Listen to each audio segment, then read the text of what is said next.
Bonsoir à tous. Vous êtes nombreux ce soir pour cette émission exceptionnelle avec Stéphane Alix. Alors avant de commencer, je voulais vous rappeler nos prochains événements Vertical Project Media en présentiel, donc le 15 novembre sur Lyon, une journée d'immersion sensorielle baptisée Le corps, une voie d'éveil. Et puis la journée Quand l'invisible défie la science, le 29 mars prochain à Toulouse. Vous retrouvez toutes ces informations sur notre site Vertical Project Media. Voilà, alors ceci étant dit, je vais commencer par vous présenter notre invité de ce soir.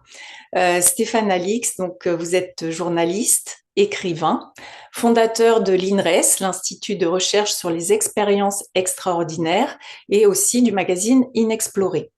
Vous menez des recherches depuis plus de 20 ans sur la persistance de la conscience après la mort. Et après les best-sellers Le Test et La mort n'existe pas, vous publiez aujourd'hui chez Harper La preuve, une enquête troublante et émouvante, je dois bien le dire, autour de la mort d'Aurélie, une jeune femme victime de féminicide.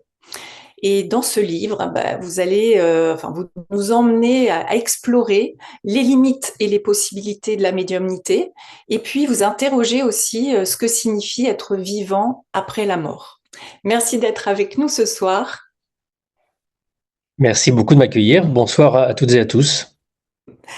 Alors, Stéphane, je vous propose de commencer par la genèse de ce projet et nous dire ce qui vous a amené à la rencontre d'Aurélie et de son histoire dont vous ne connaissez rien en fait au départ. Il y a plusieurs éléments, il y a plusieurs choses.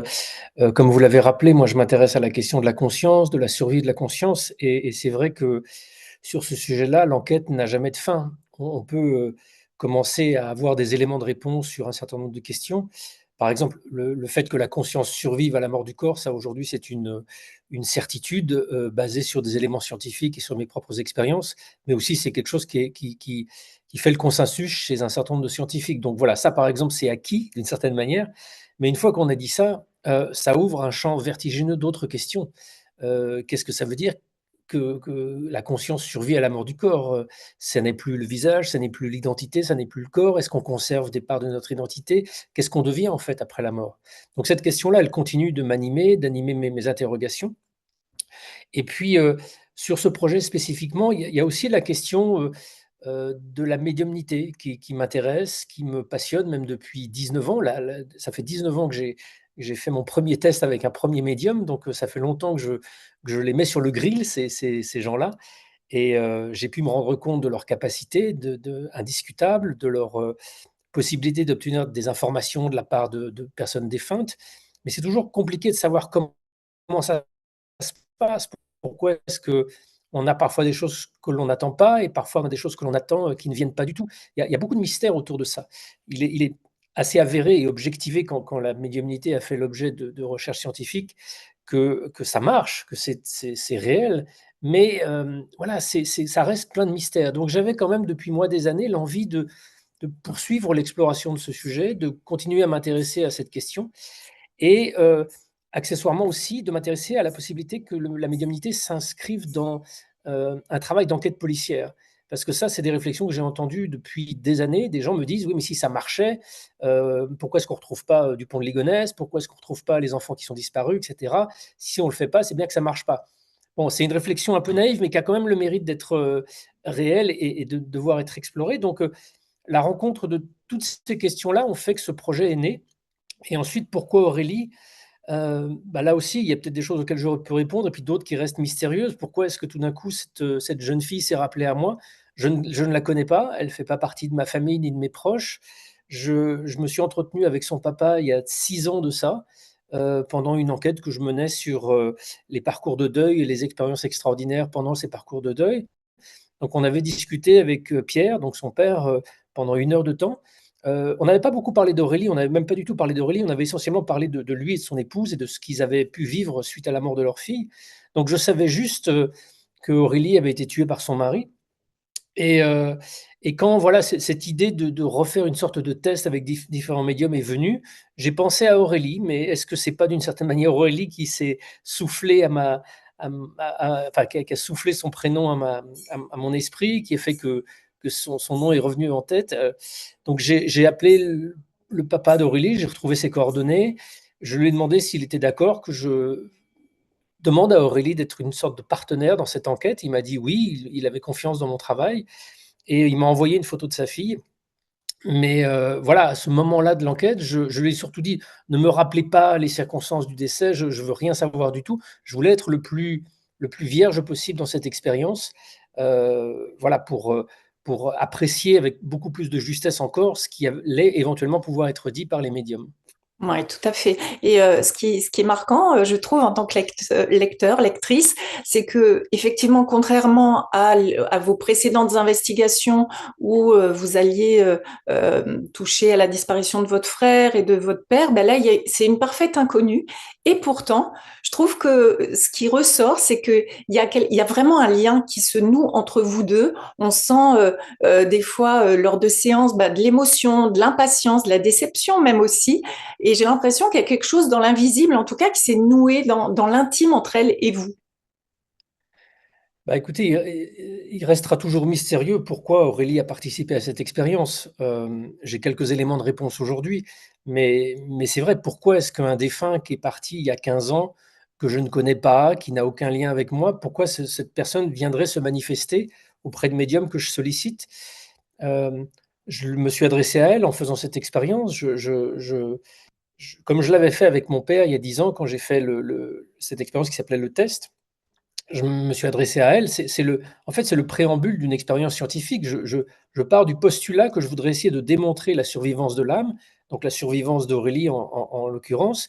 Bah, je m'adresse à elle parce que je considère que mon expérience consiste à mettre en évidence qu'elle est encore vivante quelque part, et je lui demande son concours pour faire cette expérience-là. Euh, et oui, évidemment, Aurélie est une victime de féminicide. Il y a une femme tous les 3 jours qui meurt sous les coups de son compagnon ou de son mari. Euh, cette violence est absolument inadmissible. Moi-même, j'ai été victime de violence quand j'étais enfant. Est-ce que ça a créé pour moi peut-être une plus grande empathie vis-à-vis d'elle? Je ne sais pas, je suis quelqu'un de nature très empathique, mais évidemment, il y a un lien qui s'est créé avec elle et puis ensuite avec ses parents que j'ai appris à mieux connaître, avec qui j'ai partagé du temps autour des résultats des tests. Mais vous savez, je crois, la chercheuse américaine Julie Béchel dit que dans une expérience de médiumnité, en fait, il y a 3 paramètres qui doivent intervenir. Il y a le médium lui-même, ses capacités, sa disponibilité ce jour-là, mais il y a le consultant, c'est-à-dire le testeur, en l'occurrence moi, et puis il y a le désincarné, la personne qui est de l'autre côté. Est-ce qu'elle va se manifester? Pourquoi? Quel est son objectif en le faisant?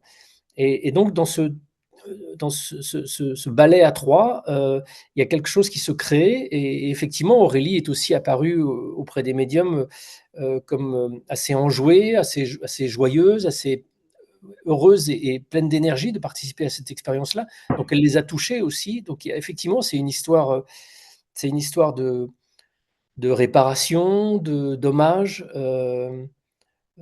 Voilà, après, il y a des dimensions qui nous échappent, hein. Pourquoi est-ce que ça a marché? Pourquoi est-ce qu'Aurélie s'est manifestée de la façon dont elle l'a fait? Il y a peut-être des choses qu'elle-même et elle seule sait aujourd'hui. Alors on va à la fois pas tout dévoiler bien sûr de ce livre et à la fois quand même justement vous parliez du docteur Béchel et une de mes questions c'était par rapport à cette enquête tout à fait rigoureuse que vous menez avec 7 médiums. Vous avez mis une un protocole, une méthodologie très stricte, le fait que effectivement vous n'ayez aucune information vous-même sur Aurélie, bah, enfin, ça corrobore déjà le fait que le médium ne peut pas venir vous se connecter à ce que vous Mm. savez pour avoir des réponses. Et pourquoi cette exigence, avec le recul, pourquoi cette exigence, elle est essentielle pour vous dans vos enquêtes, de mettre vraiment des protocoles hyper stricts en place, scientifiques limite. Mais parce que je ne conçois pas mon métier autrement. Moi, je ne suis pas là pour vous vendre je sais pas, de mes croyances personnelles. Je suis journaliste, donc je fais des enquêtes. Et une enquête impose un cadre, une rigueur, un protocole. Quand je travaillais sur le trafic de drogue en Afghanistan ou les terrorismes, ou les talibans ou que sais-je, c'était pas mes propres opinions, mes propres pensées qui étaient importantes. C'était ce que je pouvais démontrer, prouver avec des témoins, des croisements d'informations, etc. Et moi, j'aborde cette question de la conscience de la même manière. C'est pas parce que ça touche au spirituel, ça touche aussi à des cheminements qui sont beaucoup plus intimes, qu'il ne peut pas y avoir d'objectivation de certains de ces phénomènes, il ne peut pas y avoir de science dessus. Ce serait, et au contraire, je pense que justement le fait que ces sujets-là soient encore aujourd'hui un peu à la lisière et une forme de frontière scientifique impose encore plus de discernement et de rigueur. Je pense et notamment le domaine de la médiumnité ou de la voyance, souffre de beaucoup trop de croyances, de n'importe quoi, d'approximations, de délire, d'ego de certains et certaines, qui font qu'il y a un espèce de mélange de gloubi-boulga entre ce qui est possible, ce qui est une réalité, ce qui est complètement fantasmagorique, ce qui sont des projections inconscientes d'un tel ou un tel. Voilà, moi j'ai envie, mon travail en fait depuis que j'ai commencé à faire du journalisme, c'est de faire le tri. Donc j'ai fait le tri sur des sujets géopolitiques pendant 15 ans.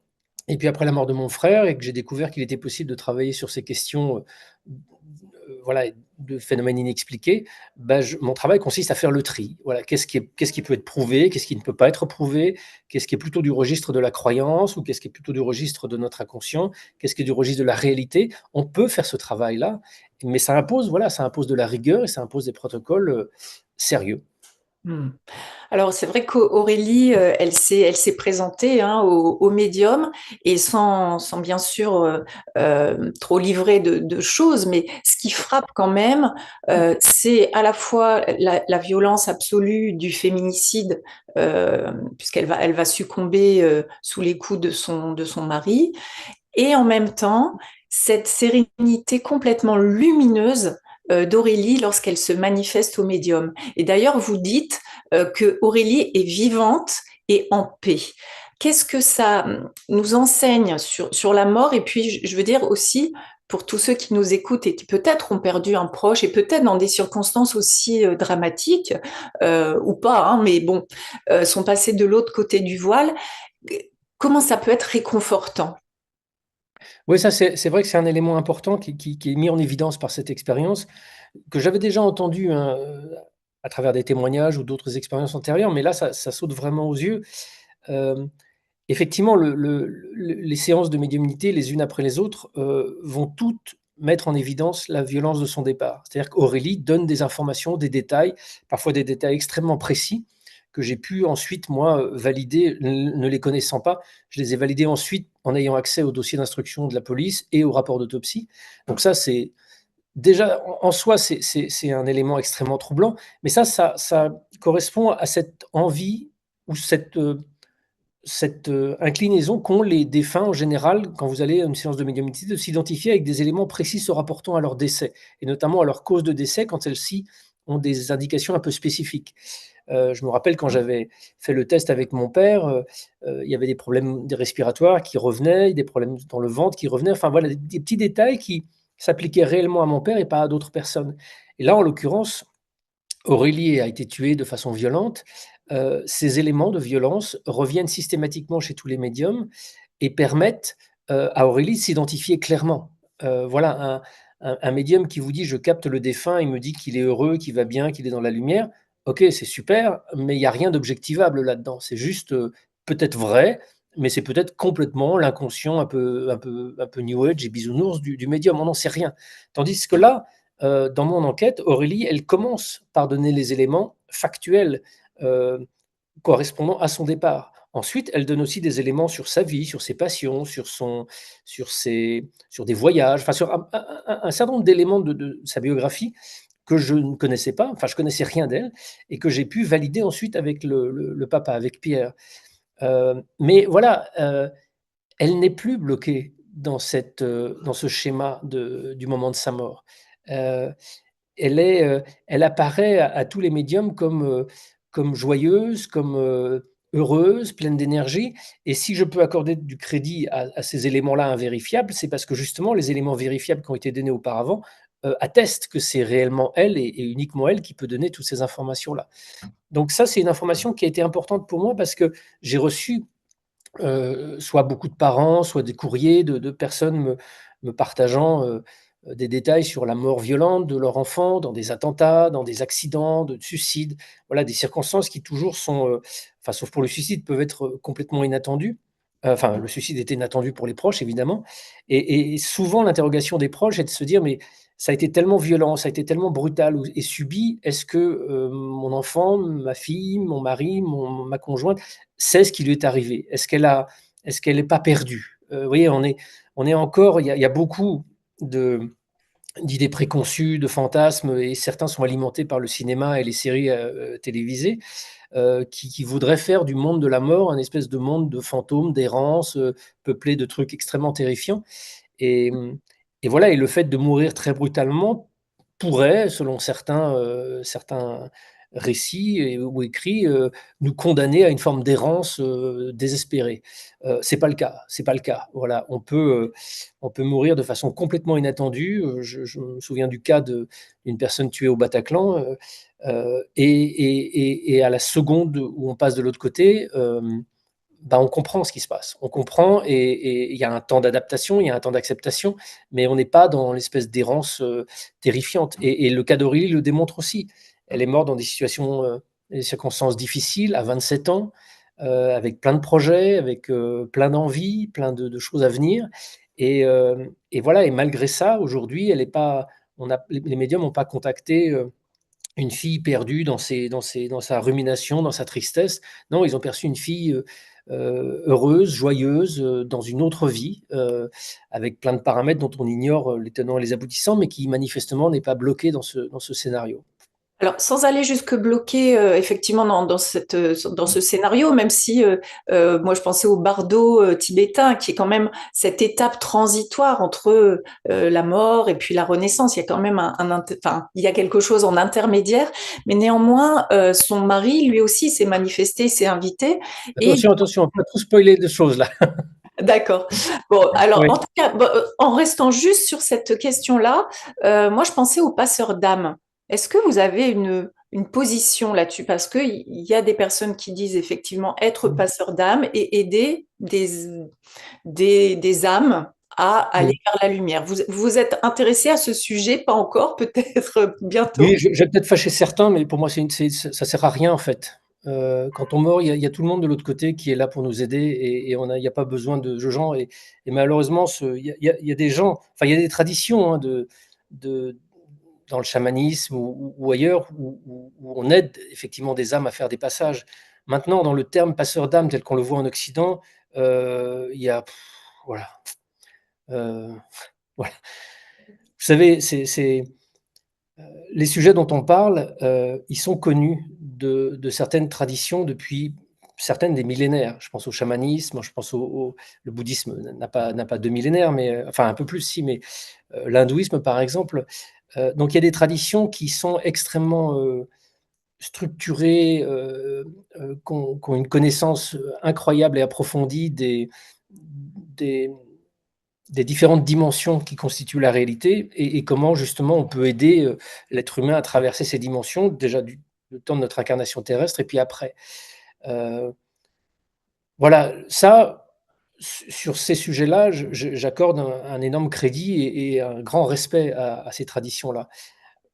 Le problème, c'est qu'on vit dans un monde qui, va piocher un peu partout et se construit des petits trucs pour, synchroniser, chaman, synchroniser, passeur d'âme, synchroniser ci, synchroniser ça, synchronise machin quantique et cetera et ça, j'ai plutôt tendance à être un peu agacé par ça parce que, hem, il y a pas beaucoup de profondeur, en fait. Il y a pas beaucoup de profondeur et il y a beaucoup d'ego, heu, donc voilà, moi, j'ai tendance à dire que, le défunt déjà, il a pas besoin de nous, quoi.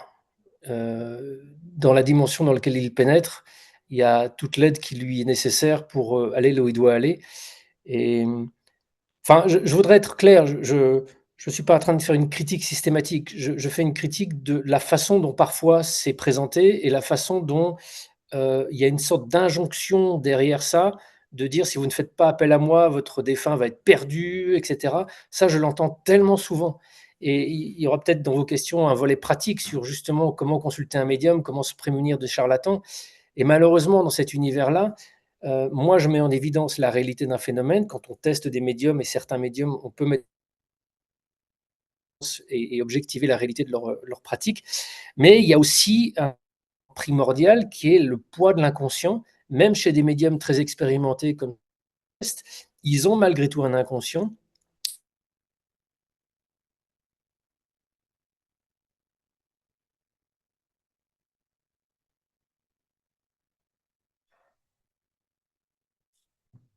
Cet univers en Occident est malheureusement trop pollué de personnes qui mélangent tout, qui mélangent une forme d'intuition avec leur inconscient, avec, leurs fantasmes, leurs croyances, leurs désirs et cetera et heu et voilà et les gens qui, que ça soit dans les traditions chamaniques à travers le monde ou que ça soit dans le bouddhisme ou dans l'hindouisme, vont aider les autres et vont aider les gens, dans ces chemins de la conscience, sont des gens qui ont fait un travail sur eux colossal, qui ont déjà atteint des formes d'éveil ou de paix intérieure. Alors pas l'éveil chez les chamans ne sont pas des gens qui recherchent l'éveil, mais, hem,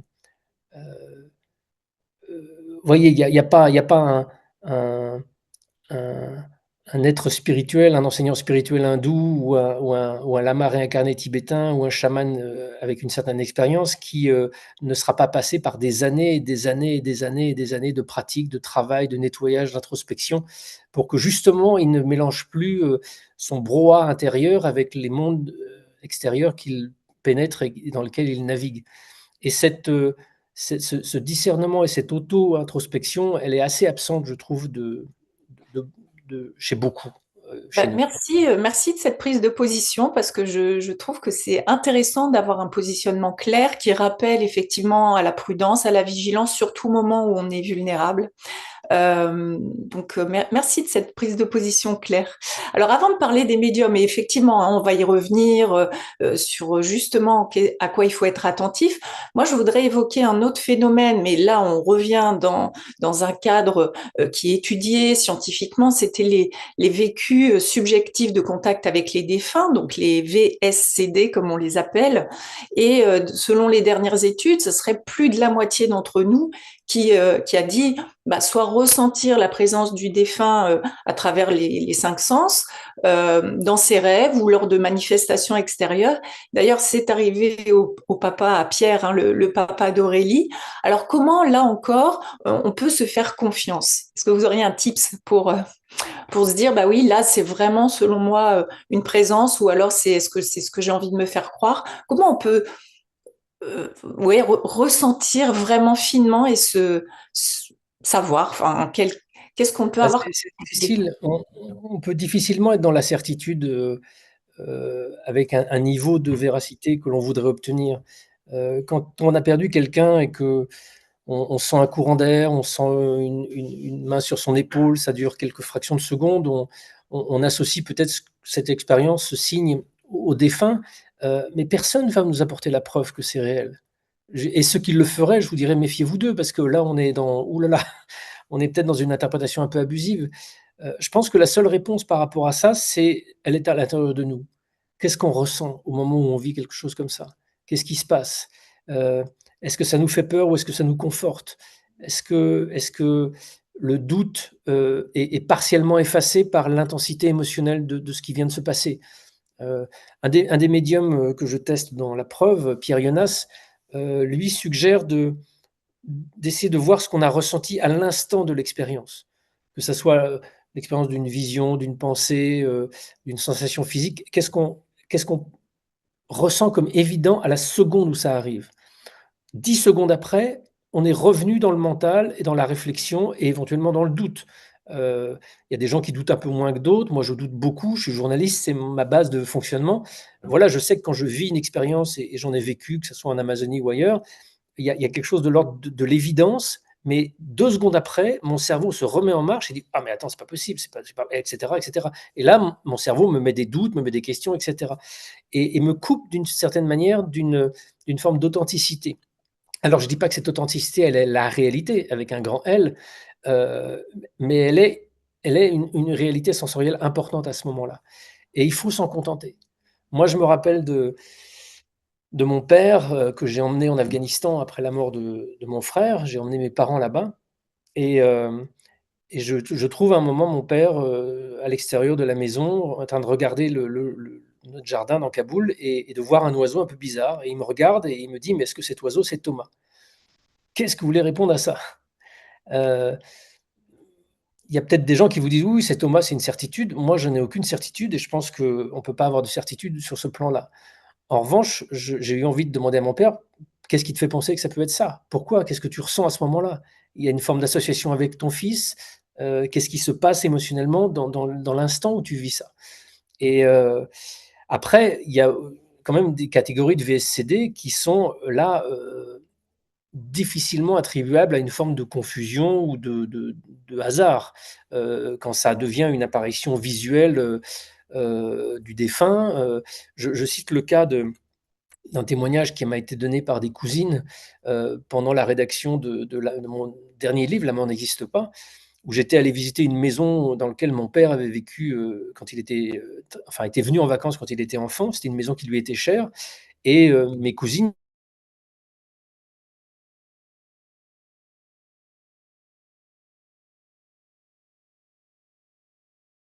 les propriétaires de la maison m'avaient dit: «Venir maintenant parce qu'on va la vendre». Donc la maison qui était complètement vide, elle me dit: «Mais il faut que je te raconte, il s'est quand même passé quelque chose de très bizarre quand notre maman est morte, il y a 2 ans de ça» et elle me dit que, en fait, leur maman est décédée dans la maison, heu vers 20 heures à peu près. Elles ont voulu la garder avec sa sœur, dans la maison pour, se recueillir et faire un petit peu ce travail que l'on faisait autrefois, autour de nos proches décédés, sans qu'ils soient emmenés immédiatement au funérarium. Donc ils ont permis de laisser, le corps de cette dame, dans la maison et en pleine nuit, vers 3 heures du matin, mes 2 cousines sont dans la cuisine en train de faire, une tisane et à ce moment-là, l'une des 2 se retourne et voit sa mère, mais beaucoup plus jeune, dans un espèce de halo de lumière en train de danser le charleston dans la cuisine. Et c'est pas une fraction de seconde, ça dure longtemps et du coup, ma cousine se tourne vers sa sœur et lui dit: «Mais tu vois ce que je vois?» Et toutes les 2 voient effectivement, leur mère en train de danser et elles ne se parlent pas, elles regardent juste ça, ça dure longtemps et après coup, elles se disent: «Mais qu'est-ce que tu as vu?» Et elles s'aperçoivent qu'elles ont vu, bah, exactement la même chose. Donc voilà, ça, là, on n'est plus tellement dans l'expérience où on peut conserver une forme de doute. On est 2. L'expérience est d'une vraie intensité émotionnelle, visuelle et des cas comme ça, j'en ai recueilli beaucoup, beaucoup. Hem, donc là, il y a pas de doute ou de enfin de on peut toujours avoir des doutes, hem, mais voilà, la question au final, c'est vous savez, et ça, c'est moi qui vous le dis, c'est-à-dire en tant que journaliste, moi, je veux des réponses. Mais je pense qu'en tant qu'être humain, on veut aussi des réponses. Surtout dans notre monde qui nous a habitués depuis, qu'on est né à nous dire, il y a le normal et puis il y a le paranormal. Il y a ce qui existe, ce qui est réel et puis ce qui n'existe pas. Et pour une raison qui est complètement irrationnelle, on a mis dans ce qui n'existe pas, la vie après la mort, les extraterrestres, enfin tout voilà, tous ces sujets-là qu'on a classés en bizarres, sans que la science nous permette d'affirmer la moindre certitude à ce sujet et pourtant, c'est classé là-dedans. Donc on a passé notre vie à nous entendre dire: Ça existe et ça n'existe pas», sur des bases complètement arbitraires, même si la science permet quand même d'avoir un socle commun assez stable, on a quand même une zone extrêmement arbitraire et importante. Et donc, bah, quand on vit une expérience comme ça, on est, immédiatement dans le questionnement. Notre mental, notre petit journaliste intérieur, veut avoir, une preuve, veut avoir des éléments, veut avoir, une certitude et même dès lors qu'il s'agit de médiumnité, ça c'est ce que j'ai observé moi-même en allant voir les premiers médiums que j'ai testés il y a presque 20 ans et encore une fois aussi dans cette expérience-là, on veut toujours plus. On est toujours insatisfait. On n'est jamais content des éléments qu'on a parce qu'on se dit: «Mais pourquoi j'ai pas ça? Pourquoi j'ai pas plus? Pourquoi?» Et ça, c'est vraiment une constante que j'ai observée chez beaucoup, beaucoup de gens et moi-même, quand on va voir un médium, on peut avoir des choses très impressionnantes, on peut avoir des détails qui sont, en toute logique impossibles d'avoir obtenus par hasard. C'est clairement, le défunt qui s'est manifesté, mais on sort frustré parce qu'on aurait aimé en avoir plus et ça, c'est malheureusement, complètement, constitutif de notre relation à ce monde invisible dans notre société. Et justement, ça fait le lien avec ma question concernant cette fameuse communication qu'on va avoir entre le défunt et le médium. Vous expliquez bien que les défunts, en fait, ne parlent pas avec des mots comme nous, les vivants, mais que la communication va se décliner sur un mode complètement différent. Alors, à quoi s'attendre? Voilà, s'il y a des personnes, par exemple, qui n'ont jamais franchi le pas, qui n'ont jamais consulté un médium, à quoi s'attendre dans les éléments qu'on va pouvoir recevoir, le registre qui va être utilisé. Qu'est-ce, à quoi s'attendre? Bah, il faut bien se figurer que ce sont 2 dimensions qui s'interconnectent temporairement, quand un médium entre en communication avec une personne désincarnée. 2 dimensions qui sont très différentes. Nous, nous sommes bloqués dans le temps et dans l'espace. Nous sommes dans un corps physique avec des cordes vocales qui expriment qui vibrent et qui expriment un certain nombre de mots. Des mots qui sont des reflets d'abstraction intellectuelle que notre cerveau a appris à conceptualiser. Donc, on est dans une relation à l'échange et à la communication qui est extrêmement contrainte, en fait, d'une certaine manière. Et les désincarnés, bah, eux, ils ont plus de cerveau, ils ont plus de cordes vocales et ils ont, si on en croit toutes les études et toutes les recherches qui sont faites sur ce sujet, ils sont sortis d'une forme de temporalité dans laquelle nous, nous sommes bloqués. Le temps et l'espace ne semblent plus avoir du tout la même réalité dans ce monde de l'au-delà. Donc, comment est-ce qu'on crée un échange? Comment est-ce qu'on communique de cet espace à cet autre espace? Ce serait un peu comme si nous, nous étions aveugles et bloqués en 2 dimensions, c'est-à-dire que nous vivons sur une surface plane et on est aveugle, on ne voit rien. Et qu'en mourant, bah, tout d'un coup, on découvre une troisième dimension et qu'on commence à percevoir les couleurs et l'environnement et la lumière. Comment est-ce que vous voudriez transmettre ça à des gens qui ne possèdent pas ces éléments sensoriels et cognitifs auxquels vous accédez? Et c'est un peu ce qui ressort, c'est-à-dire que euh, l'information, elle semble parvenir au médium de façon globale, comme si tout ce qui faisait Aurélie, sa mort et puis plein d'éléments importants de sa vie, c'est comme si ça arrivait comme une espèce de boule d'information, pouf, qui pénètre le médium et que le médium doit laisser se déployer à l'intérieur de lui et tenter de traduire. Alors à côté de ça, il a l'aide du défunt lui-même, qui lui envoie des mots, qui lui envoie des petites images, qui précise certaines choses, qui peut donner peut-être une initiale à certains moments, mais c'est pas du tout une conversation comme celle que nous avons maintenant. Ça ne marche pas, c'est pas possible, ça n'existe pas. Parfois, les défunts, quand il y a une communication qui est suffisamment établie et pure, il peut y avoir des échanges parfois de bouts de phrases, mais ça ne va pas plus loin. Ne serait-ce que par exemple les prénoms. Les prénoms, c'est difficile de les transmettre. Parfois, les médiums donnent des bouts de prénoms ou simplement la première lettre. Donc, il y a quelque chose de l'ordre du filtrage de tout ce qui est, de tout ce qui pour nous sont des concepts. Euh, la communication passe essentiellement de façon sensorielle. Elle commence comme ça. La toute première médium que je teste, qui va être à l'image des autres par la suite, à peine je lui ai donné la photo d'Aurélie, immédiatement elle me dit: oh, j'ai l'impression d'avoir un coup sur le côté gauche du visage. Et puis elle va recevoir, en fait, elle traduit ce qu'elle reçoit, c'est-à-dire la violence du départ d'Aurélie, immédiatement. Donc, c'est toute cette information sensorielle et ces sensations un peu parfois brouillonne, la difficulté que peut avoir le défunt à formuler des mots ou à préciser des choses pour que ça soit entendu par le médium, font que le médium a une part active en fait dans la tentative de compréhension et de traduction de ce qu'il perçoit. Et c'est là que peuvent se glisser des erreurs, des approximations. C'est là que peuvent se situer aussi des filtres qui empêchent le médium de voir certaines choses parce qu'il ne va pas y faire attention. Mais en même temps, c'est normal. Regardez, nous qui sommes doués de langage, si par exemple je vous racontais, là maintenant, on coupe l'enregistrement, je vous raconte une histoire qui m'est arrivée pendant un quart d'heure. Et puis on remet l'enregistrement et je vous demande de raconter cette histoire que je viens de vous raconter aux gens qui nous écoutent. Vous allez oublier des choses, vous allez mettre en avant certains éléments parce qu'ils vous auront plus frappé, vous, pour des raisons qui sont liées à votre parcours, mais vous allez en oublier d'autres. Et pourtant, on vient de se parler, on utilise des mêmes mots, on est sur le même niveau de réalité, dans la même dimension. Donc, et puis imaginez que vous deviez raconter cette histoire à une autre personne, qui la raconte encore à une autre personne, et que cette cinquième personne doive la retranscrire à moi. Ça se trouve, ce qu'on va me raconter va être complètement différent de ce que je vous aurais dit. Vous voyez, la communication n'est déjà pas si évidente que ça entre deux êtres humains dans la même dimension. Donc imaginez entre deux dimensions différentes. Ouais, c'est clair. Et c'est vrai que dans le livre, il y a vraiment une attention qui est portée sur la médiumnité, sur tous ces filtres, sur l'interprétation, sur l'état émotionnel, sur l'histoire personnelle.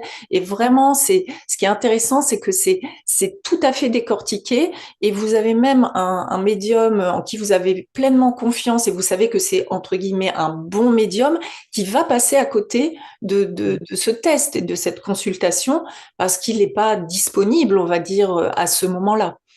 Ah, je ne sais pas pourquoi ça n'a pas marché. On l'a pas identifié. Est-ce que c'est Aurélie qui était moins présente? Est-ce que c'est lui qui était le médium qui était dans une disposition un peu moins, il était fatigué, il était enrhumé ce jour-là. Est-ce que ça a joué? Là, on n'a pas de réponse, mais ça mettait en évidence, et c'est pour ça que je le raconte aussi dans le livre, au-delà de l'éthique qui m'impose de dire tout ce qui s'est passé dans cette expérience-là, le fait de parler de ce semi-échec montre aussi que la médiumnité n'est pas une baguette magique infaillible, que la perturbation qui vienne de différentes sources peut influer dans une séance de médiumnité jusqu'à la faire complètement échouer parce que la communication ne se sera pas établie. Et au dire de ce médium avec qui on en a parlé ensuite, à peu près 10% de ces consultations ne marchent pas parce que soit il a mal dormi, soit l'autre côté on n'a pas envie de se présenter, soit les consultants qui sont dans la pièce sont dans une énergie trop énervée, trop battante, je ne sais pas. Enfin, il y a plein de paramètres qui peuvent expliquer l'échec d'une session. 1 sur 10, ça fait quand même 10%, c'est important ça. On n'est pas dans, voilà, on n'est pas dans un espèce de systématisme tel qu'on peut le voir parfois au cinéma. Oui, absolument. Alors du coup, si justement on décide d'aller voir un médium, parce que vous parlez aussi quand même de se prémunir des charlatans, mais aussi de personnes de bonne foi qui pensent avoir de réelles capacités médiumniques, peut-être parce qu'elles ont une bonne intuition ou des ressentis, mais qui en définitive ne sont pas de bons médiums. Alors à quoi il faut être attentif, vigilant même, par rapport à un consultant? Ben, je vais voir un médium. Qu'est-ce que, qu'est-ce qui est essentiel voilà, d'avoir en tête et de retenir pour avoir une certitude qu'en tout cas, la personne en face de nous est un médium avéré et qu'on met toutes les chances de notre côté. Ben déjà, ne pas dire un mot. Ne pas dire un mot ou en dire le moins possible. C'est-à-dire qu'un médium, il n'a pas besoin de vous pour répondre et pour entrer en communication avec, un défunt.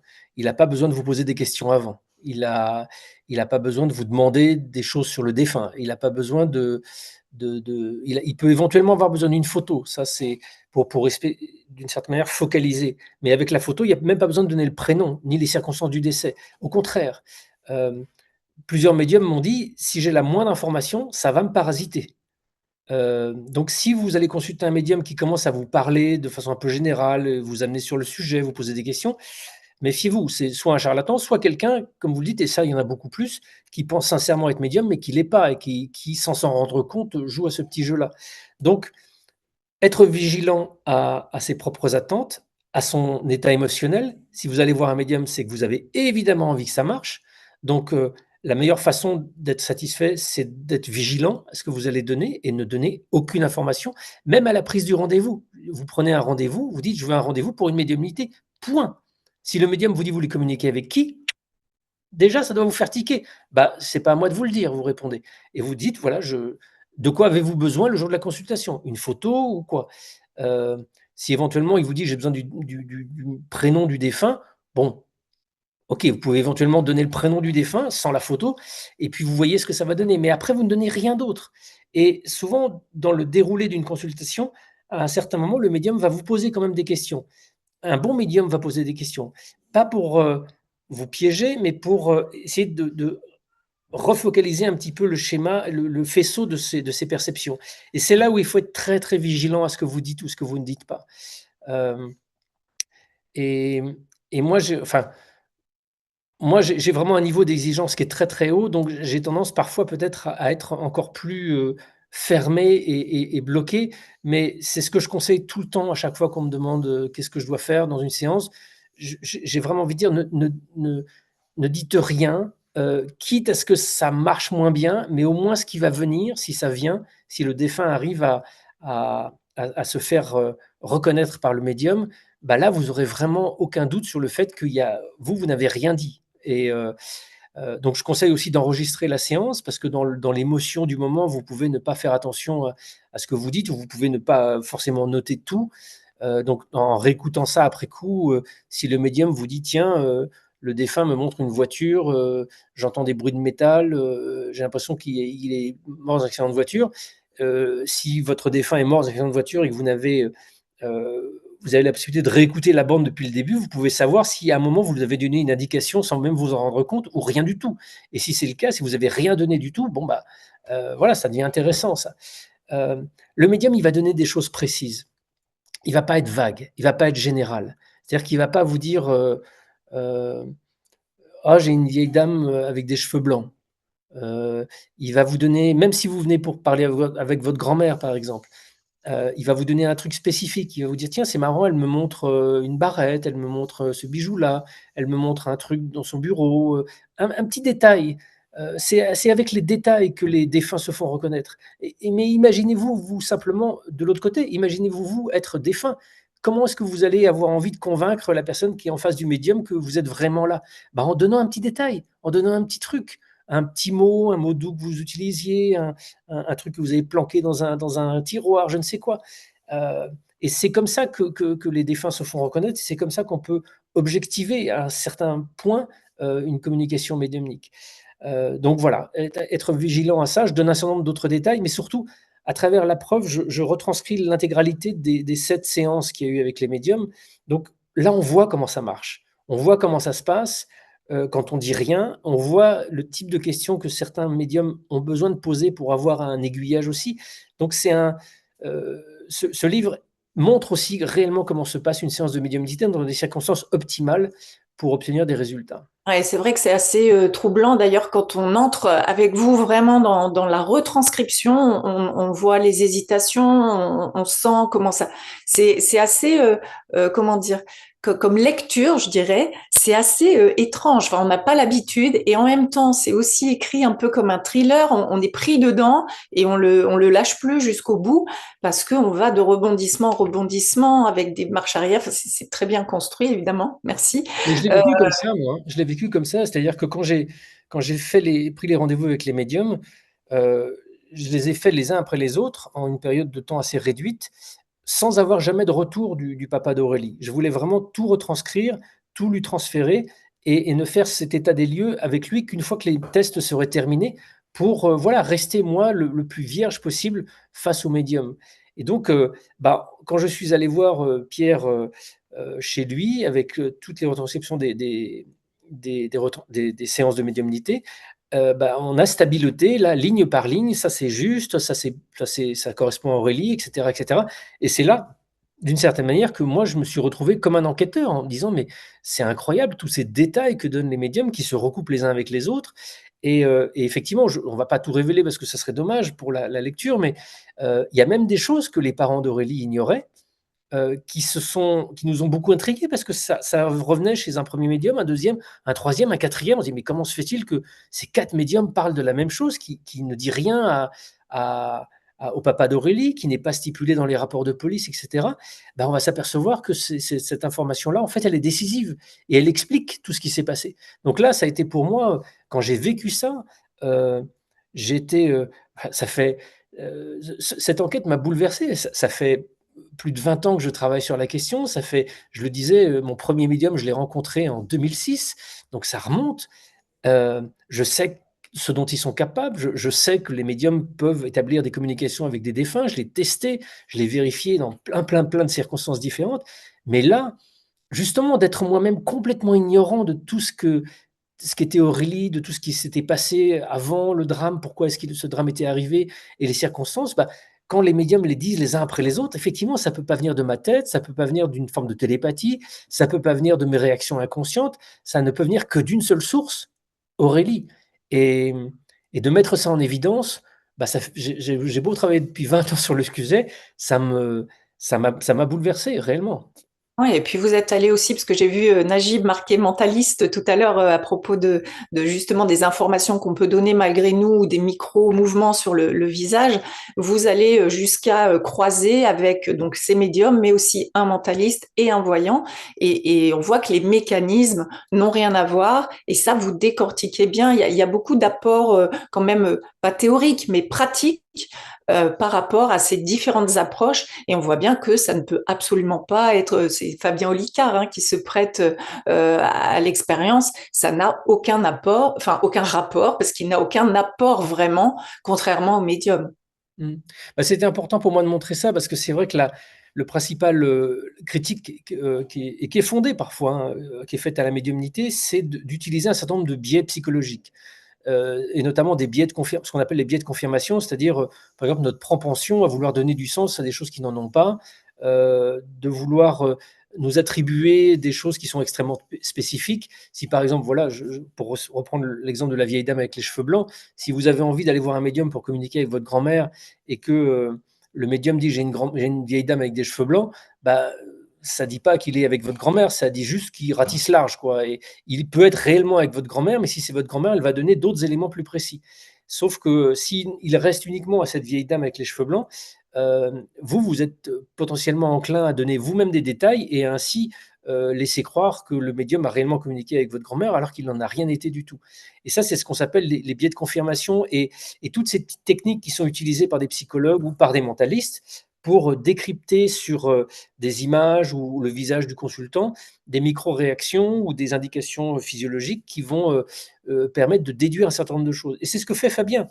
Quand je tends la photo d'Aurélie à Fabien Olicard, euh, rien que sur la photo, il arrive à donner quelques éléments psychologiques du caractère d'Aurélie. Enfin, il n'y a pas beaucoup. Il dit que voilà, cette jeune fille a l'air de manquer d'assurance et qu'elle elle se déprécie. Elle a tendance à peut-être être moins sûre d'elle qu'elle ne pourrait l'être. Et ce qui est curieux, c'est que ces éléments matchent, mais ils matchent avec Aurélie du temps de la photo. Et cette photo que j'ai utilisée pour les tests, elle remonte à 2 ans avant la mort d'Aurélie. À un moment de sa vie où effectivement Aurélie se pose beaucoup de questions, mais elle subit un peu sa vie à ce moment-là. Elle n'ose pas changer de métier, elle est voilà, dans des circonstances qui font qu'elle correspond à ce portrait d'une personne d'une certaine forme de fragilité que perçoit Fabien Olicard rien qu'à partir de la photo.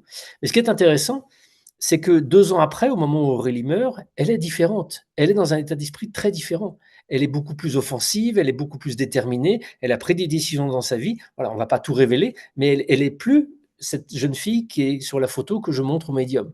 Tous les médiums captent Aurélie telle qu'elle est aujourd'hui, avec cette dynamique, avec cette énergie.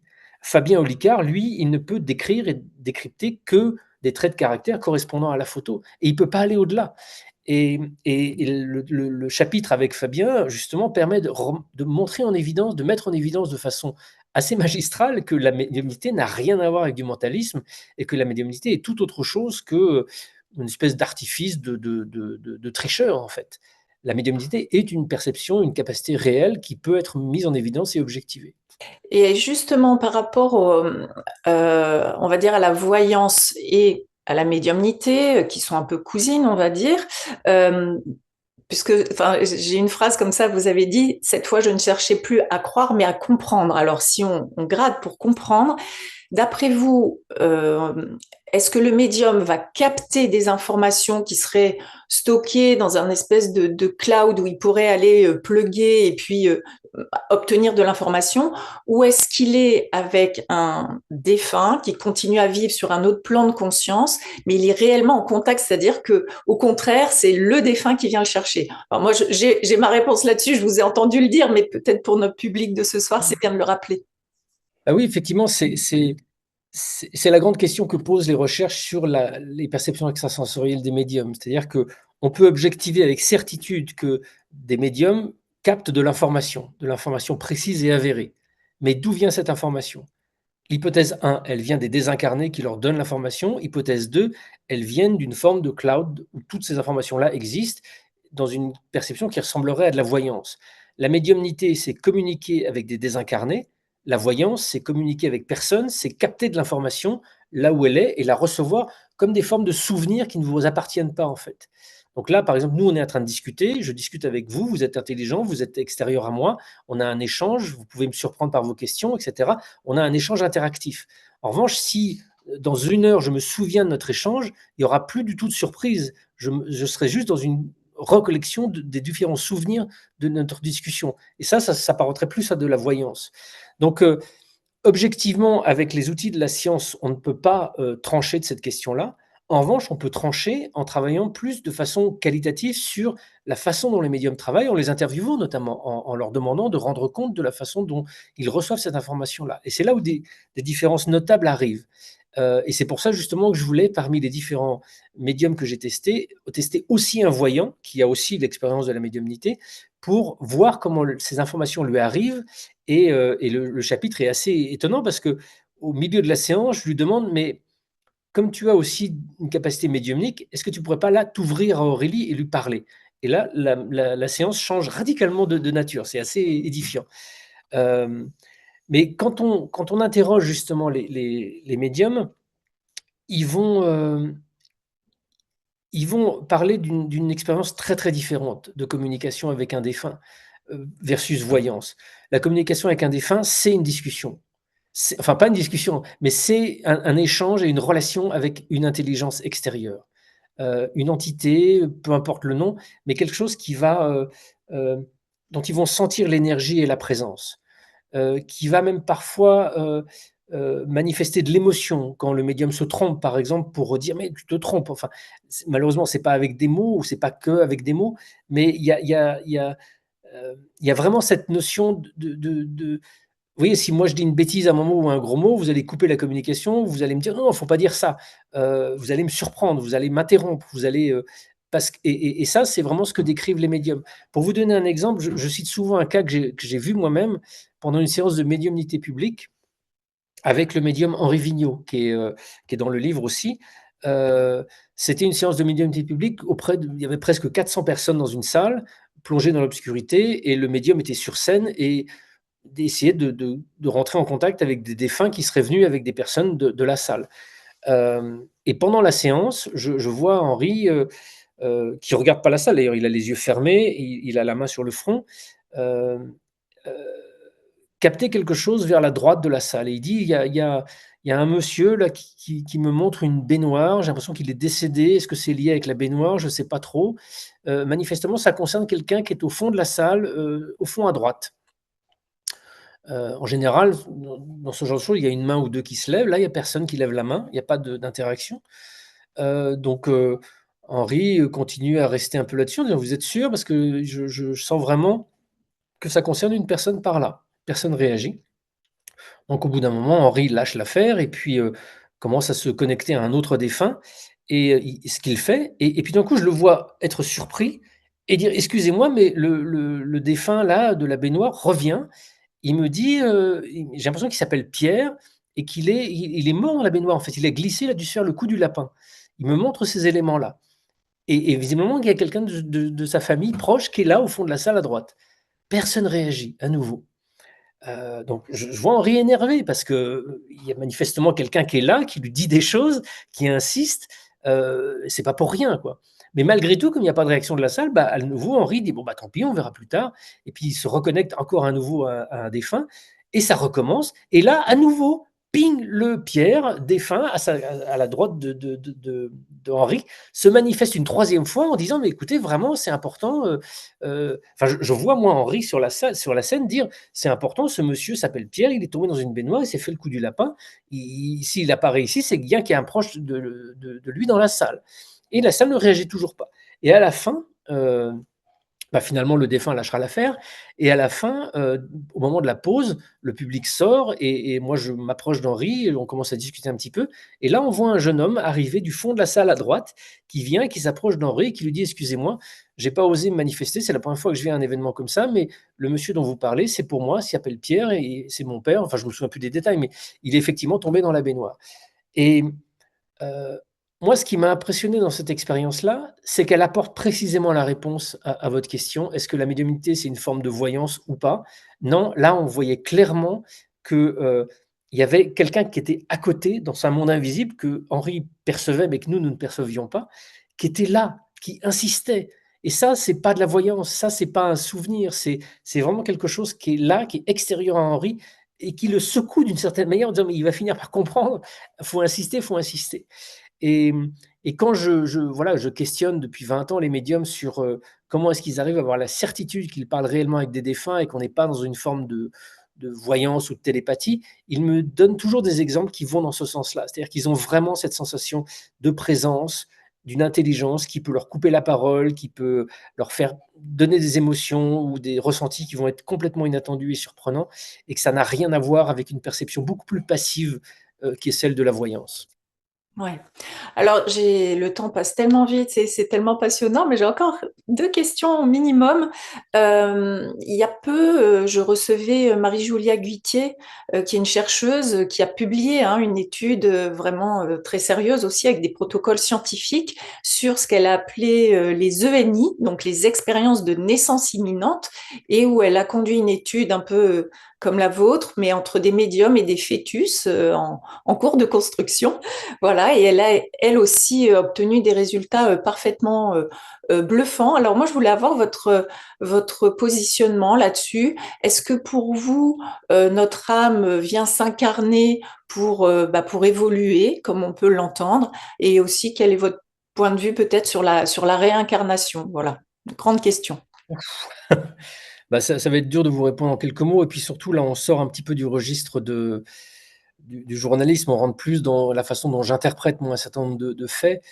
Hem, Bah, il me semble évident que si la conscience la conscience elle est indépendante du temps et de l'espace. Donc la conscience qui habite en ce moment dans votre corps, dans mon corps, elle n'est pas apparue au moment de notre naissance et elle ne disparaît pas au moment de notre mort. Donc c'est une évidence que cette conscience, elle existait d'une certaine manière avant, notre naissance. Est-ce que cette conscience, a a a navigué, comme une sorte de continuum de conscience à travers d'autres corps, d'autres identités? Ça paraît aussi une forme d'évidence, mais là, on entre dans des dans quelque chose qui, de mon expérience propre, hem, est extrêmement complexe à expliciter.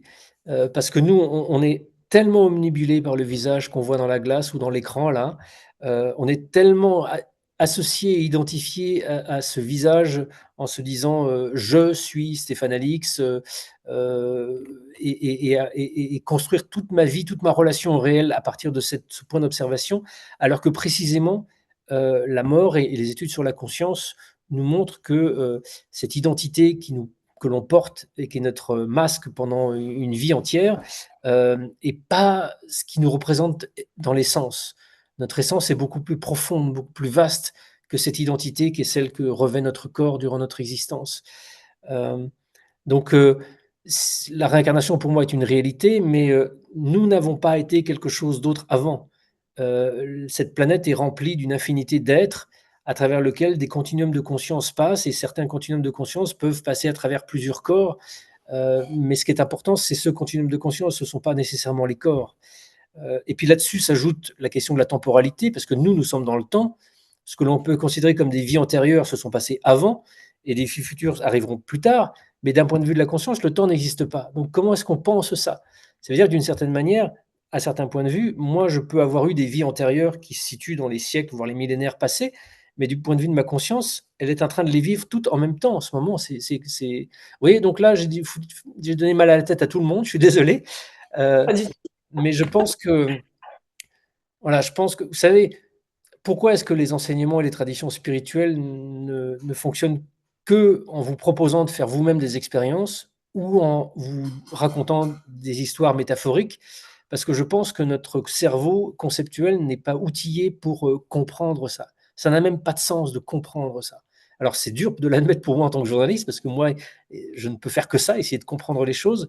Mais pour suivre certaines pratiques spirituelles maintenant depuis quelques années, le chamanisme que j'ai découvert il y a 15 ans et puis la méditation dans lequel je pratique beaucoup depuis plusieurs années maintenant, je vois combien faire l'expérience soi-même de certains niveaux de réalité, non pas apporte des réponses, mais fait disparaître la nécessité des questions. Et des Parce croyances. oui, des croyances aussi, oui, mais surtout les questions. Et, et, et je pense qu'à un certain niveau de questionnement, il est plus possible d'apporter des réponses. Il est possible juste de dire engagez-vous dans une pratique, engagez-vous dans une discipline, que ce soit la méditation, que ce soit le chamanisme ou autre, pour faire vous-même l'expérience de ces dimensions-là. Il en va de même pour les, les contacts avec les défunts. Vous voyez, on voudrait, quand on perd quelqu'un, vivre une expérience de VSCD. Malheureusement, ça ne se commande pas. Euh, et puis souvent, ceux qui les attendent n'ont rien et ceux qui les attendent pas vivent des expériences assez folles. Donc on va voir un médium, mais on aimerait bien avoir plus chez le médium, c'est insatisfaisant. Pourtant, le lien, il n'est pas rompu avec nos défunts. Le lien, il est même presque renforcé par le départ de l'un des deux de l'autre côté. Parce que lui, il est plus, le défunt, le désincarné, il est plus embarrassé des différents filtres provoqués par son cerveau, par son organisme. Il est en prise directe avec son âme et avec la nôtre, possiblement. Euh, et, et ça, on peut en faire l'expérience soi-même, mais ça demande l'engagement dans une pratique, comme la méditation, par exemple. Mais c'est possible de retrouver ce lien et d'en faire l'expérience au quotidien. Ouais. Là Alors encore, c'est un autre justement, sujet. pardon, en parlant de ce lien, ça fait 2 reportages là que je regarde sur la nouvelle technologie du deuil et puis donc à la fois des personnes mourantes qui se créent des IA et à la fois certaines entreprises qui proposent de recréer entre guillemets les personnes décédées grâce à l'IA avec avatar, voix, chatbot, bientôt les hologrammes. Qu'est-ce que ça vous inspire? Apparemment, aux États-Unis, c'est en plein essor, cette technologie du deuil, cette promesse d'immortalité numérique. Qu'est-ce que ça vous inspire? Puis qu'est-ce que ça dit aussi de notre rapport encore aussi tabou à la mort? Bah, ça peut faire du bien jusqu'à la panne d'électricité. Et puis, ça peut faire du bien pendant des années. Et puis, voilà, il y a une panne d'électricité un jour. Et là, vous vous retrouvez dans la douleur aussi intense que si la personne était partie il y a une demi-heure. Parce que le travail de deuil, le chemin de deuil consiste à réinventer une relation au défunt, qui passe par l'acceptation du départ, qui passe par l'acceptation de la métamorphose de la relation. Et donc, si on entretient de façon artificielle euh, une relation comme avant, sans avoir rien changé, en ayant l'odeur, en ayant l'impression de présence, et les médiums peuvent participer à cet entretien artificiel aussi. Si vous allez voir un médium tous les mois, en voulant instantanément tous les mois communiquer avec votre conjoint, votre fille, votre maman, bah, vous entretenez d'une certaine manière cette blessure ouverte. La perte de quelqu'un, c'est un coup de poignard qui vous ouvre la poitrine en deux. Euh, le chemin de deuil, progressivement, va permettre de cicatriser ça. Et, et il y a la paix au bout. Il y a la paix. L'expression faire son deuil est pour moi absurde, c'est ridicule. Il n'y a pas à faire quelque chose, mais il y a un processus qui passe par certaines étapes et qui, la vie aidant, vous permet de parvenir après quelques années. Il n'y a pas il y a un nombre d'années bonnes et puis un nombre d'années pas bonnes, hein, ça dépend vraiment de chaque individu. Mais il arrive ce moment où on retrouve de la paix. La personne disparue ne réapparaîtra pas. C'est pas ça qui va nous amener de la paix. La personne disparue ne va pas revenir. C'est pas ça qui va nous apporter de la paix. Ce qui va nous apporter de la paix, c'est la reconstruction d'un lien différent. Donc tout ce qui concourt à maintenir artificiellement l'idée qu'il n'y a pas besoin de reconstruire ce lien et que ce lien continue à exister, même si c'est artificiel, pour moi, entretient la blessure ouverte. C'est comme si vous aviez voilà, un bras cassé et que chaque soir, vous le répétez, quoi. Ça va faire mal longtemps, longtemps, longtemps, longtemps. Et, mais ça, bon, j'invite. La question du deuil, c'est pas ma spécialité. J'en parle parce que je l'observe aussi et je suis confronté à ça très quotidiennement. Mais j'invite les gens qui s'intéressent à lire les livres de Christophe Fauré, notamment Vivre le deuil au jour le jour, qui est un livre extraordinairement aidant et apaisant et déculpabilisant justement sur cette question du deuil. Il y en a un qui est aussi spécifique sur la question du deuil après le suicide d'un proche. Donc voilà, Christophe Fauré, Faure, accent aigu, pour moi une référence incontournable avec des outils extrêmement voilà, utiles et déculpabilisants. Merci, merci aussi. J'ai vu passer dans le chat pour votre travail parce que c'est soutenant. J'ai lu un commentaire d'une personne qui a offert votre livre à une personne en fin de vie et ça a été bénéfique. Donc merci aussi de mettre votre pierre à l'édifice par rapport à ça. Et bah là, on arrive à la fin de notre échange. Si vous deviez parce qu'on sent bien qu'il y a ce processus, il y a ce test, il y a cette enquête, et puis ça se transforme en livre. C'était pas forcément le sujet au départ de faire un livre. Et puis on sent que ça vous a œuvré parce que vous avez été bluffé, touché.